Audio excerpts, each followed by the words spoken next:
प्रातः क्लास चल रहा था। 16/11/1968 पहले पेज की मध्य में बात चल रही थी कि जो मनुष्य होते हैं उन्हीं को बाप आकर के बेहद का देवता बनाते हैं।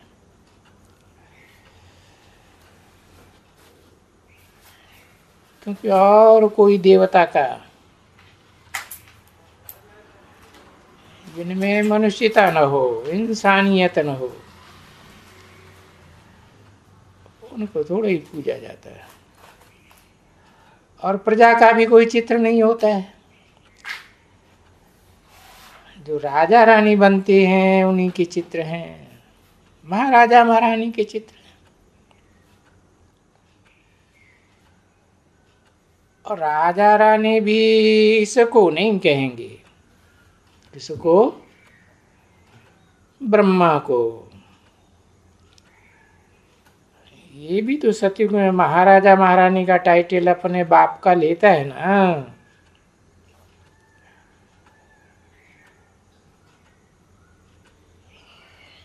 बाकी महाराजा महारानी के तो चित्र हैं यादगार, और तो कोई भी चित्र नहीं है। जो तुम्हारा एम ऑब्जेक्ट हो, न राजा रानी का न प्रजा का।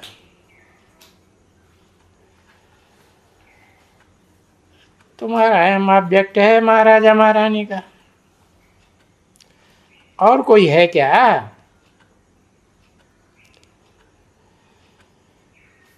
कोई बताएगा? कोई दूसरा देवी देवता का चित्र कोई सिवाय लक्ष्मी नारायण के होता है?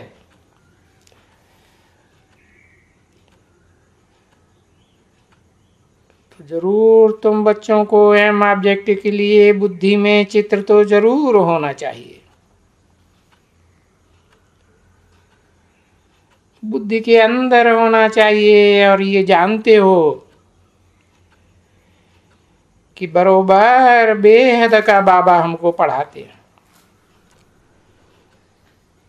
ये महाराजा महारानी नर से नारायण, नारी से लक्ष्मी बनने वाला देवी देवता बनाने के लिए। तो देवता का चित्र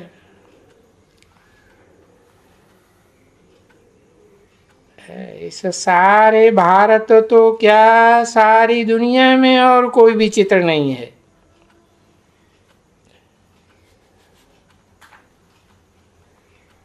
उनको भी तुम लक्ष्मी नारायण और ये त्रेता के राम सीता को, उनको भी वास्तव में तुम स्वर्ग के देवी देवता नहीं कहेंगे। स्वर्ग के देवी देवता तो उनको ही कहेंगे जो संपूर्ण स्थिति में जा गए हुए हों। और तुम्हारा तो ये ही एम ऑब्जेक्ट है, पहला पहला लक्ष्मी नारायण बनना। और वो चित्र भी एक ही है। एक ही चित्र लक्ष्मी नारायण के मंदिर में आज कर भी बिरला मंदिरों में बचा हुआ है ना।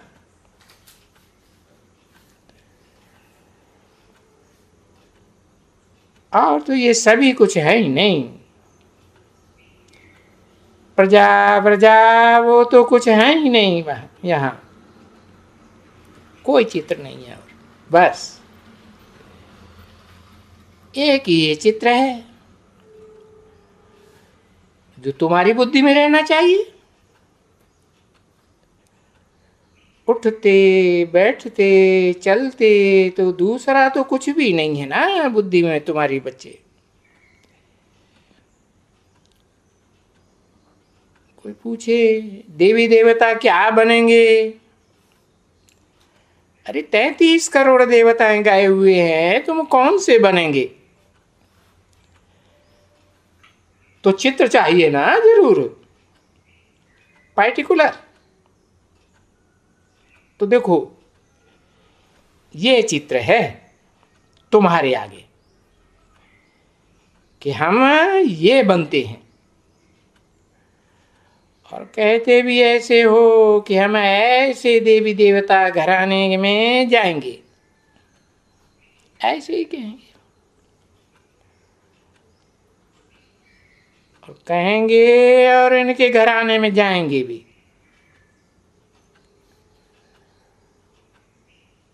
और तुम्हारे सामने कोई अहम ऑब्जेक्ट का चित्र नहीं है सिवाय इनके। ये भी जरूर है, ये बेहद के बाबा के द्वारा आया है ये चित्र। पहले तो संदेशियों के द्वारा साक्षात्कार में आया, तो जिसने ये चित्र साक्षात्कार में दिया वो बाबा भी तो याद आते हैं ना। और ये तो हो गया वर्षा, तो फिर भी तो यही आता है कि बाबा ये वर्षा शिव द्वारा, क्योंकि शिव से नेक्स्ट ये है कौन? Next to Shiv is Shankar, next to Shiv is Sangam Yugi Krishna, next to Shiv is Narayan, next to Shiv is Prajapita.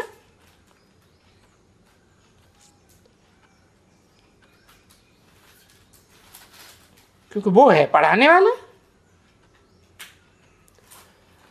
और ये नर से नारायण, नारी से लक्ष्मी बना, लक्ष्मी बनना, ये है पढ़ाई की रिजल्ट।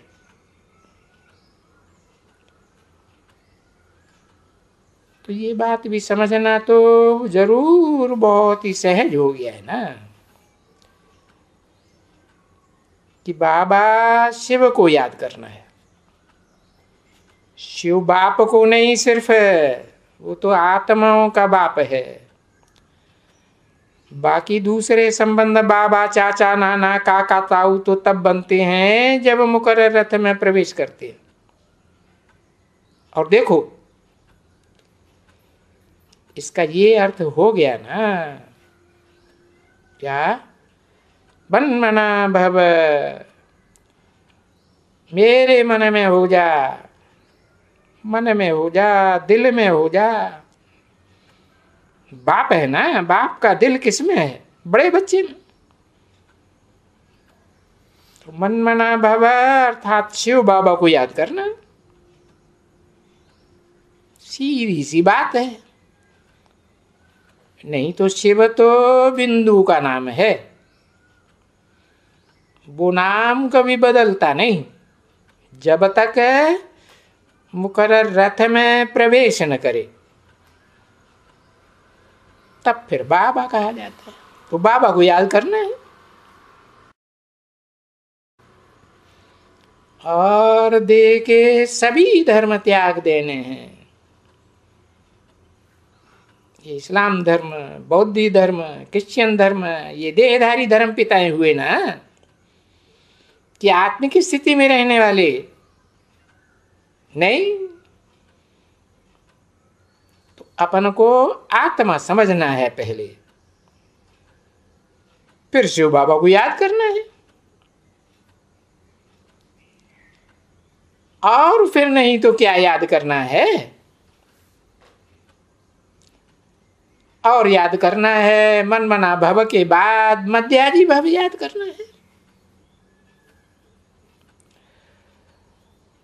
और इसे याद करने में बिल्कुल ही कोई डिफिकल्टी नहीं है बच्चों को।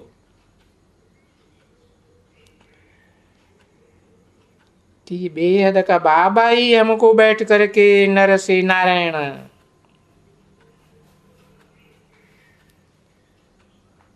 नारी से लक्ष्मी, ये तो देवताएं हैं ना। देवताएं भी कौन से? कोई सतयुग में बाद की पीढ़ियों में आने वाले वो देवताएं नहीं,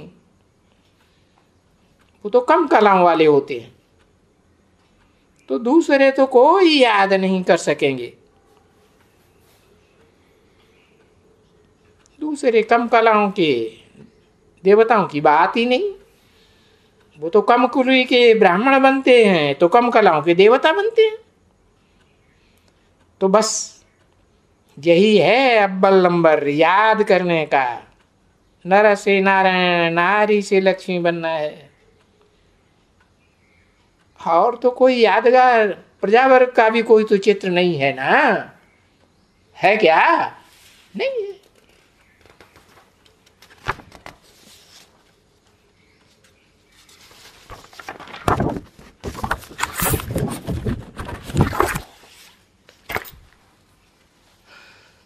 तो बस यही मुख्य है श्री लक्ष्मी श्री नारायण की डायनेस्टी। इस डायनेस्टी में तुमको 8 जन्म मिलते हैं, लक्ष्मी नारायण की डायनेस्टी में।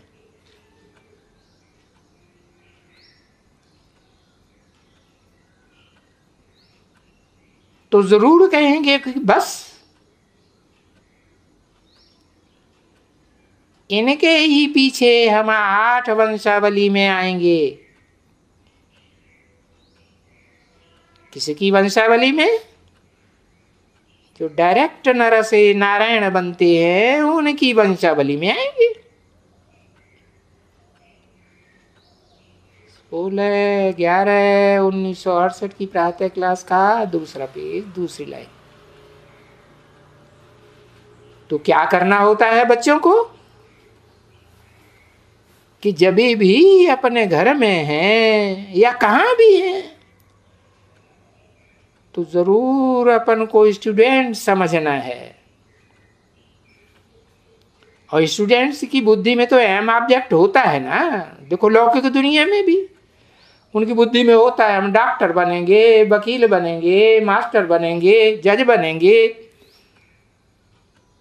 होता है ना। तो अपन को यहाँ तो बेहद का बाप का स्टूडेंट समझना है। बेहद के बाबा को मास्टर समझ और एम ऑब्जेक्ट ये तो जरूर याद रहनी है। ये कह करके इशारा कर दिया लक्ष्मी नारायण की तरफ। ऐसे नहीं दुनियावी स्टूडेंट की तरह कि ये डॉक्टर बनेंगे कि ये एडवोकेट बनेंगे, नहीं। ये लक्ष्मी नारायण तो निरंतर स्टूडेंट को याद रहता है ना कि ये हमारा पढ़ने का समय है। और ये पढ़ाने वाला कौन है? और पढ़ाने वाला भी याद रहना है और दैवी गुण भी धारण करना है। क्योंकि दैवी गुण ही धारण नहीं होंगे, आसुरी गुण धारण किए रहेंगे तो फिर ये देवी देवता बनेंगे ही नहीं। ये तो जानते हो कि आधा कल्प उनका दैवी स्वभाव वर्णन करते आए हो भक्ति मार्ग में। क्या वर्णन करते आए हो? सर्वगुण संपन्न, संपूर्ण हिंसक, मर्यादा पुरुषोत्तम। और आपने साथ साथ में आसुरी गुण भी वर्णन करते आए हो। मुझे निर्गुण, हारे में कोई गुण नहीं। तो देखो टैली करना चाहिए ना, फर्क कंट्रास्ट करना चाहिए। कहाँ सर्वगुण संपन्न और कहाँ स्वभाव गुण संपन्न, कहाँ संपूर्ण हिंसक और कहाँ मनुष्य से भी हिंसा करते हैं, वाइब्रेशन की वाचा से भी हिंसा करते हैं और कर्मेंद्रियों से भी हिंसा करते हैं। कोई कर्मेंद्रिय नहीं है जिससे हिंसा न करते हो। तो देखो वो नर से नारायण और ये कलयुगी मनुष्य इंसान के वेश में हैवान। तो अभी तो ब्राह्मण बन गए हो, तो अभी कंट्रास्ट का तो वर्णन नहीं करना है, वो तो जानते हो कि हम भक्ति मार्ग में 2500 साल वर्णन करते आए हैं, है? कि तुम कितने ऊंचे हो और हम कितने नीच कपटी पापी हैं। तुम सर्वगुण संपन्न और हमारे में कोई गुण नहीं, ऐसे कहते आए हो ना बच्चे। तो अभी तुम बच्चे जानते हो कि अभी तो हमको यही नर से नारायण, नारी से लक्ष्मी बनने का है, और ऐसा बनाने के लिए इतनी बड़ी दुनिया में 500-700 करोड़ मनुष्य आत्माओं की दुनिया में कोई ऐसा धर्म पिता नहीं है सिवाय एक बाप के, और तो कोई हो ही नहीं सकता, क्योंकि वो है ऊंचे ते ऊंचा पढ़ाने वाला भगवंत, ऊंचे ते ऊंचा पद देने वाला भगवान। तो विचार किया जाता है,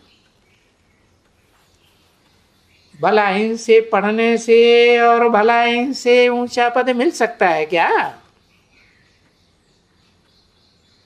और इससे ऊंचा कोई दुनिया में पद है क्या? कोई बुद्धि में कोई चीज आती है? हिटलर, नेपोलियन, सिकंदर, कोई बुद्धि में आता है? अरे यहां तो जो पढ़ाने वाला है वो है भगवान, वाच पढ़ाते हैं। कोई इब्राहिम, बुद्ध, क्राइस्ट वाच नहीं है। अरे भगवान पढ़ाएंगे ऊंचे ते ऊंचा, तो क्या पढ़ाएंगे? जरूर यही पढ़ाएंगे ना कि विश्व का मालिक है, कैसे बनेंगे, कौन सी पढ़ाई से? तो देखो, भगवान को कृष्ण के रूप में याद नहीं करना है,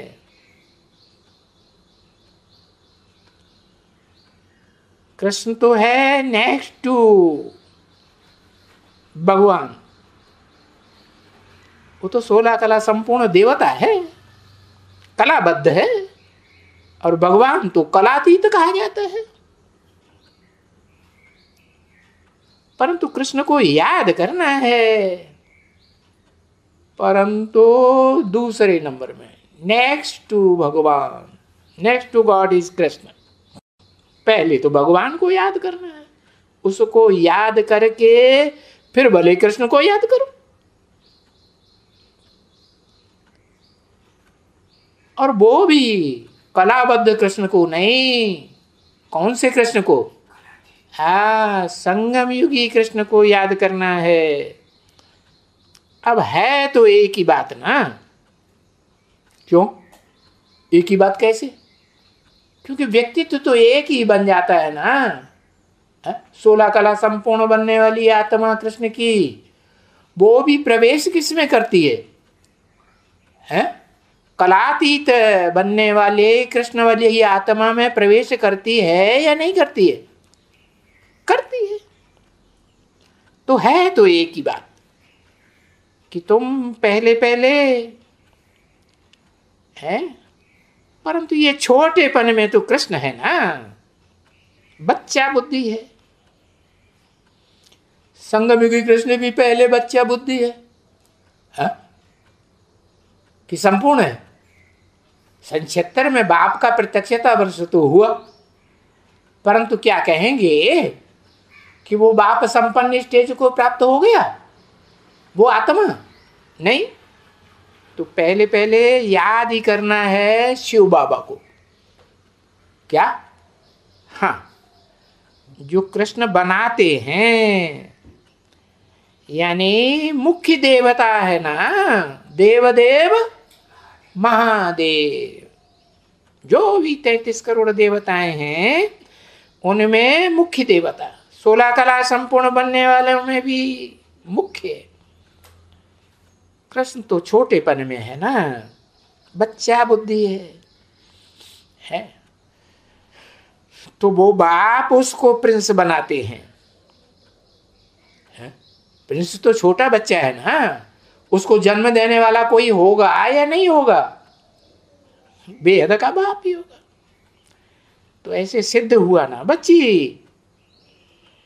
तो बरोबर ये बच्चे जानते हैं, अच्छी तरह से जानते हैं कि भारत प्रिंस था। गीता में कृष्ण अर्जुन का नाम भारत दिया है ना। अर्थ क्या हुआ है?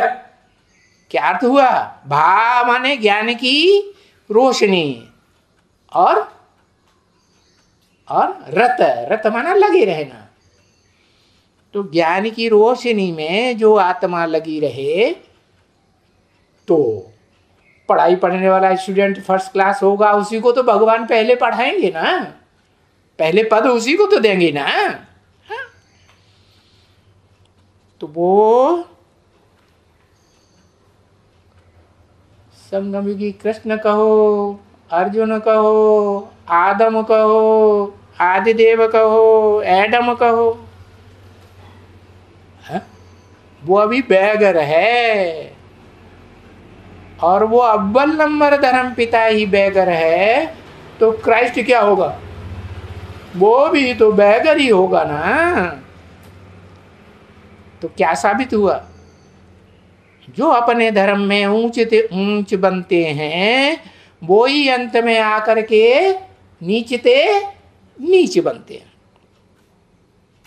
अर्थात भारत सतयुग में ये प्रिंस था। कौन से सतयुग में? 16 कला संपूर्ण सतयुग में। अरे कलातीत युग जो होता है वो भी तो सत्य ही होता है, कि झूठ युग कहेंगे? सत्य युग होता है। तो श्री कृष्ण कहो, परंतु अभी कृष्ण की बादशाही नहीं कही जा सकती है। बाबा ने समझाया है बहुत बार, फिर भी यही लक्ष्मी नारायण की बादशाही गाई जाएगी, क्योंकि ये आते भी हो बादशाह बनने के लिए। परंतु बेहद का बाप समझाते हैं कि बादशाह तो विश्व का बनेंगे, परंतु पहले क्या बनेंगे? सीधा प्रत्यक्षता रूपी जन्म लेने से पहले ही बादशाह बन जाएंगे क्या? है? ये तो बेहद की बात है ना, बेहद का जन्म है ना, कि देह से पैदा होने वाला देह का जन्म है? अलौकिक जन्म है ना। तो बताया पहले तो प्रिंस बनेंगे, पीछे वो नारायण बनेंगे। ओम शांति।